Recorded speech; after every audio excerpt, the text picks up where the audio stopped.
बिस्मिल्लाहिर्रहमानिर्रहीम। वैसे तो दुनिया के ज़्यादातर ममालिक में टैक्स के बुनियादी कॉन्सेप्ट्स ऑलमोस्ट सिमिलर हैं, यानी income recognition, determination, exemptions and taxation. लेकिन दो हेड्स ऐसे हैं जहां पे ट्रीटमेंट सिग्निफिकेंटली वेरी कर सकता है। मैं बात कर रहा हूं इनहेरिटेंस यानी विरासत और गिफ्ट्स यानी तहाइफ के बारे में। तो ये ट्रीटमेंट डिफरेंट क्यों हो सकता है? इसकी बुनियादी वजह यह है कि इनकम टैक्स के ज़्यादातर हेड्स जो रिलेट करते हैं वो सोशल और इकोनॉमिक एक्टिविटीज़ से करते हैं। ये जो इनहेरिटेंस और गिफ्ट्स है इसकी बड़ी स्ट्रॉन्ग बॉन्डिंग है टू द रिलीजियस या सेक्टोरल और कल्चरल वैल्यूज़ के साथ। आज हम इनके बारे में बड़ी डिटेल से बात करेंगे। मेरा नाम आमिर रशीद है, मैं प्रैक्टिसिंग चार्टर्ड अकाउंटेंट हूँ। इनहेरिटेंस और गिफ्ट्स के बारे में आज हम कुछ लीगल प्रोविजंस को अंडरस्टैंड करेंगे। हम ये देखेंगे कि इनकी टैक्सेशन किस तरह से होती है और यहाँ ये एसेट्स और इनकम किस वक्त रिकॉग्नाइज होती है और इनके ऊपर रेट्स किस तरह से अप्लाई होते हैं। हम आईआरएस में जाके देखेंगे कि इस इनकम और इन एसेट्स को कहाँ पे डिक्लेयर करना है, वेल्थ किस तरह से रिकनसाइल होती है। और हम ये भी देखेंगे कि ये वाले जो एसेट हैं ये जब बाद में डिस्पोज ऑफ किए जाते हैं तो उस वक्त जो गेन अराइज होता है वहाँ पे कहाँ पे हमें एग्जेम्पशन अवेलेबल है और कहाँ पे हमें टैक्स पे करना है। तो आइए देखते हैं। गिफ्ट्स और इनहेरिटेंस यानी तहाइफ और विरासत की टैक्सेशन जो कि थोड़ी सी कॉम्प्लिकेटेड है, इसलिए इसमें थोड़ा सा टाइम लगेगा, तो प्लीज़ बियर कीजिएगा ताकि कॉन्सेप्ट पूरी तरह से क्लियर हो। सबसे पहले ये अंडरस्टैंड कर लें कि जब कोई पर्सन एसेट डिस्पोज ऑफ करता है यानी सेल करता है तो उसको कैपिटल गेन अराइज होता है और जो पर्सन एक्वायर करता है उसको ज़रूरत होती है कि वो किस कॉस्ट पे, किस वैल्यू पे चीज़ को अपने पास रिकॉर्ड करे। तो कौन सा ऐसा स्टांस है जहाँ पे नो गेन और loss shall be taken to arise on disposal of asset. कोई भी पर्सन कोई एसेट जब बेचेगा यानी अपने नाम से दूसरे नाम को ट्रांसफ़र करेगा तो किन सूरतों में कोई कैपिटल गेन अराइज नहीं होगा। अगर हस्बैंड वाइफ यानी स्पाउसेस के दरमियान कोई भी एग्रीमेंट अलहदगी का हो जाता है तो उस सूरत में जो एसेट एक दूसरे को ट्रांसफ़र किए जाएंगे वहाँ पे कोई कैपिटल गेन अराइज नहीं होगा। ये है by transmission of an asset to the executor on death of a person. Unfortunately कोई आपका कोई अजीज़ जिसके नाम पे एसेट्स थे वो डाई हो जाता है तो आपके नाम जो एसेट ट्रांसफ़र किए जाएंगे उस वक्त भी कोई कैपिटल गेन किसी को अराइज नहीं होगा।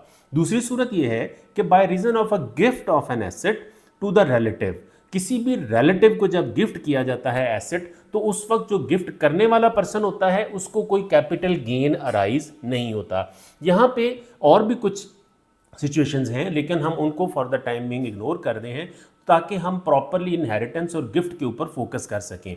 अच्छा, रिलेटिव प्रीवियसली आप किसी को भी गिफ्ट कर सकते थे, फिर रिलेटिव्स को आया, रिलेटिव्स की स्कोप वाइड थी।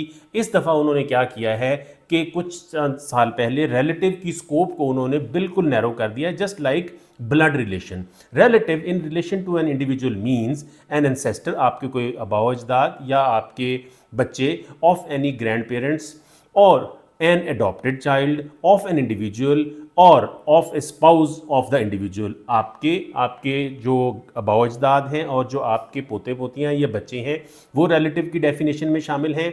अ स्पाउस ऑफ एन इंडिविजुअल और of any person specified in clause ए।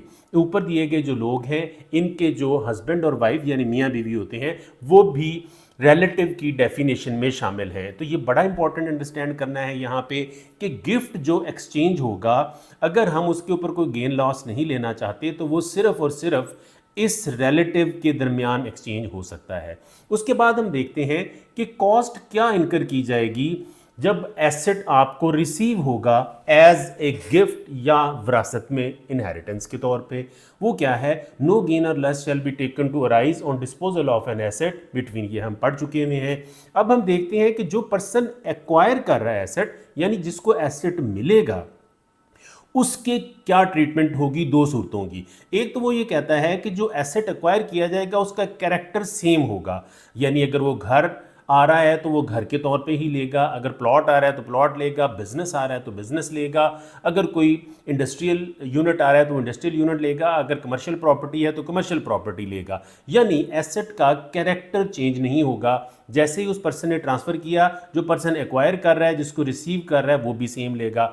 उसके बाद कॉस्ट है कि acquiring the asset for a cost equal to the cost of the asset for the person disposing of the asset at the time of disposal। यानी पहले तो ये understand करें कि जिस टाइम पे डिस्पोजल हो रही है ये उस वक्त कॉस्ट रिकॉर्ड होनी है। और कॉस्ट क्या होनी है कि जो पर्सन आपको एसेट डिस्पोज ऑफ कर रहा है, जो उसकी बुक्स में, जो उसके टैक्स रिकॉर्ड्स में वैल्यू थी, वही आपको कॉस्ट के तौर पे मिलनी है। यहाँ पे ट्विस्ट है। ट्विस्ट ये है कि पहले ये एक प्रोविजन होती थी 2-3 साल पहले, 2022 के बजट में गालबन उसको रिमूव किया गया, कि कहा यह गया था कि जो पर्सन एसेट रिमूव कर रहा है, रिसीव कर रहा है, वो उसको फेयर मार्केट वैल्यू पे लेगा। तो वहाँ पे एक प्रैक्टिस शुरू हो गई थी। लोग क्या करते थे कि एसेट को ट्रांसफ़र करते थे, किसी को वो फेयर मार्केट वैल्यू पे ले लेता था, वहाँ पे उसको वो एसेट को डिस्पोज ऑफ करते थे, तो कैपिटल गेन बिल्कुल थोड़ा सा रह जाता था। उन्होंने पहले उसको ये कहा कि 2 साल के अंदर अंदर वो सेल करेगा तो नहीं होगा। बाद में वो प्रोविजन जो थी वो रिमूव कर दी गई। तो हमें ये यहाँ तक पता चला कि इन सूरतों में जो डिस्पोज करने वाला पर्सन है, सेल करने वाला पर्सन है, उसको कैपिटल गेन अराइज नहीं होगा। जो पर्सन रिसीव कर रहा है इनहेरिटेंस में या गिफ्ट में, उसका कैरेक्टर और कॉस्ट क्या होगी। उसके बाद हम आगे देखते हैं कि कंडीशंस क्या हैं।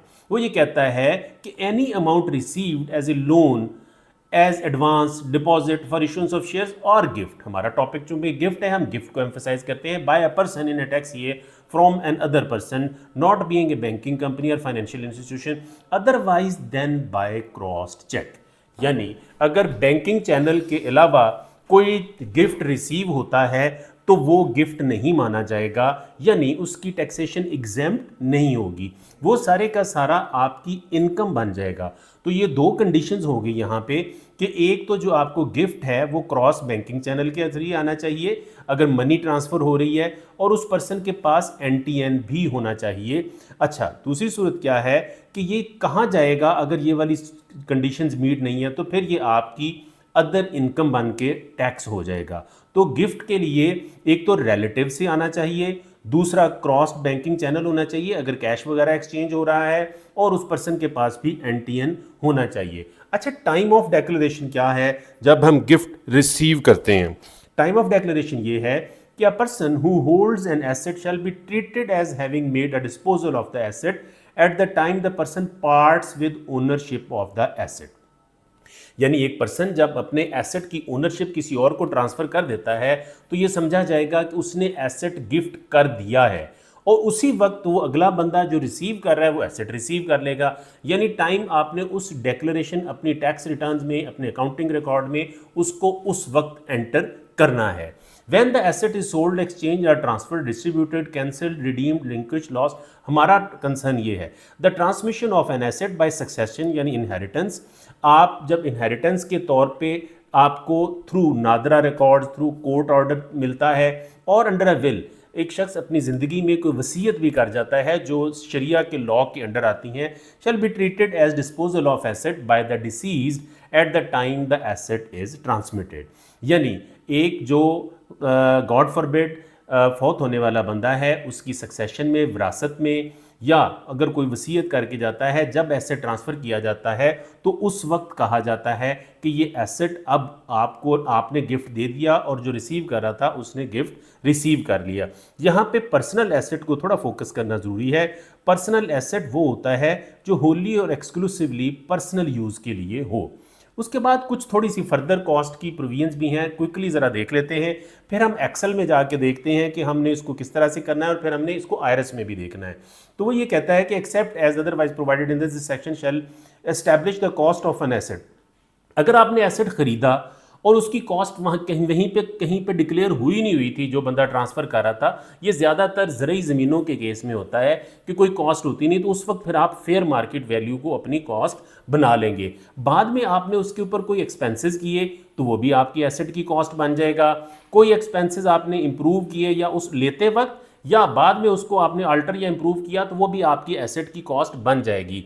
Where a part of the asset is, जहाँ पे आप एसेट का पार्ट डिस्पोज ऑफ करते हैं तो फिर रिस्पेक्टिव फेयर मार्केट वैल्यू के ऊपर प्रोरेशन बेसिस के ऊपर आपने उसकी जो वैल्यू है वो डिटरमिन करनी है। Where acquisition of asset by a person is derivation of an amount chargeable to tax, the cost of the asset shall be the amount so charge plus any amount paid by the person for that asset, और अगर वो exempt के case में है तो फिर cost of the asset shall be the amount exempt plus any amount paid by the person. उसके अलावा एक छोटा सा ये भी है कि अगर कैश या प्रॉपर्टी के अलावा कोई शेयर्स वगैरह ट्रांसफ़र किए जाते हैं तो उस सूरत में भी है कि शेयर सीडीसी के थ्रू ट्रांसफ़र होंगे। और tax treatment in accordance with section 59, no gain और loss is recognised on disposal of asset by reason of a gift, accordingly such transfer will not attract any capital gain भी नहीं होगा, और दूसरे के हाथ में जो उसकी कॉस्ट है वो उसके ऊपर आ जाएगी। अब जरा एक्सेल में इसकी ट्रीटमेंट देख लेते हैं। अच्छा जी, थोड़ा सा कॉस्ट और कैरेक्टर को एक दफ़ा फिर ज़रा प्रैक्टिकली देख लेते हैं। वैल्यूज़ सारी की सारी सिंबॉलिक हैं, ये बात आप जहन में रखा करें हमेशा से जब भी हम इस तरह की मटेरियल की बात करते हैं।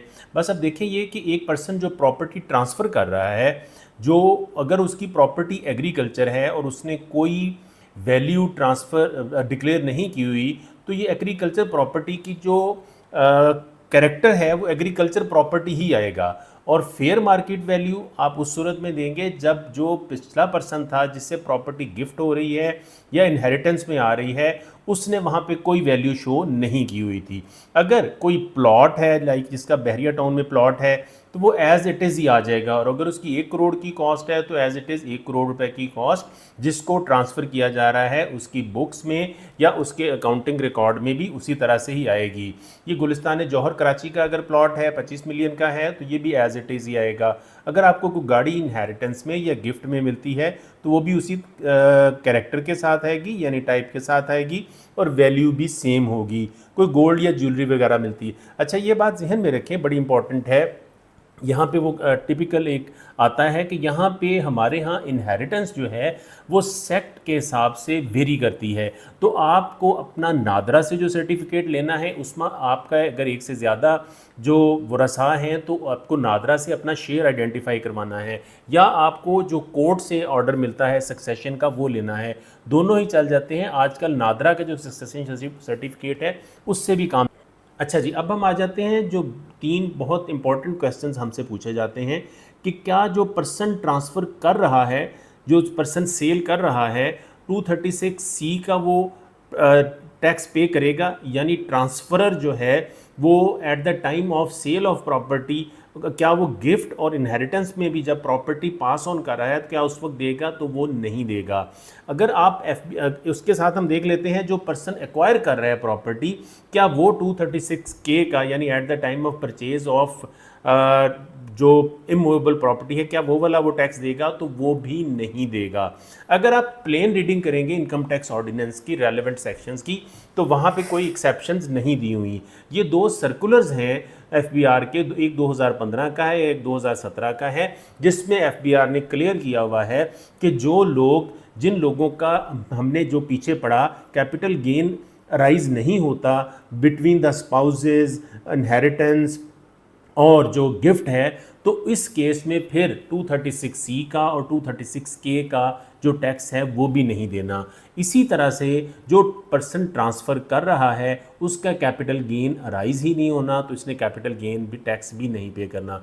एक और क्वेश्चन जो बार बार पूछा जाता है वो ये है कि क्या उसने जब सब्सिक्वेंटली सेल करना है, बाद में सेल करना है, तो उस वक्त क्या होगा। जब एक दफ़ा गिफ्ट आपने रिसीव कर लिया, वो गिफ्टेड प्लॉट जब आप आगे सेल करेंगे तो पर गिफ्ट के टाइम पे नहीं, उसके बाद में, तो फिर आपने अपनी सेल कंसीडरेशन में से जो आपने इनिशियली कॉस्ट रिकॉर्ड की प्लस आपने कोई उस वक्त चार्जेस पे किए थे किसी भी किस्म के स्टैम्प ड्यूटी वगैरह वो, और प्लस आपने कोई उसके अंदर इंप्रूवमेंट्स की अपनी टोटल कॉस्ट माइनस करके, तो subsequently not at the time of sale of gift, जो एक्सचेंज ऑफ गिफ्ट उसके टाइम पे नहीं।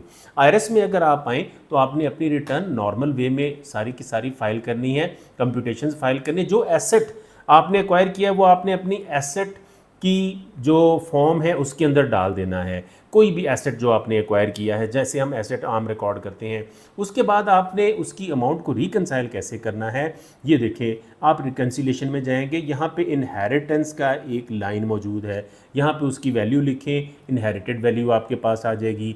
फिर एक गिफ्ट की लाइन है, आप गिफ्ट देना चाह रहे हैं, गिफ्ट आपने रिसीव किया है तो आपका गिफ्ट का इनफ्लो आ जाएगा और उधर आपके एसेट हो जाएंगे, तो ये आपकी रिकनसाइल हो जाएगी। सिमिलरली अगर आपने कोई गिफ्ट दिया है तो आप अपने आउटफ्लो में लिखेंगे और उधर से आप अपना एसेट यहाँ से रिमूव कर देंगे, तो आपकी वेल्थ रिकनसाइल हो जाएगी। तो इस तरह से आपने बड़ा केयरफुली ये जो गिफ्ट और इनहेरिटेंस के मैटर्स हैं इनको देखना है। टॉपिक चूँकि टेक्निकल है, आपको किसी भी किस्म का क्वेश्चन हो तो हम से पूछ सकते हैं, हमारी टीम प्रॉपर रिप्लाई करेगी। Thank you very much for watching, stay tune for more tax and allied videos.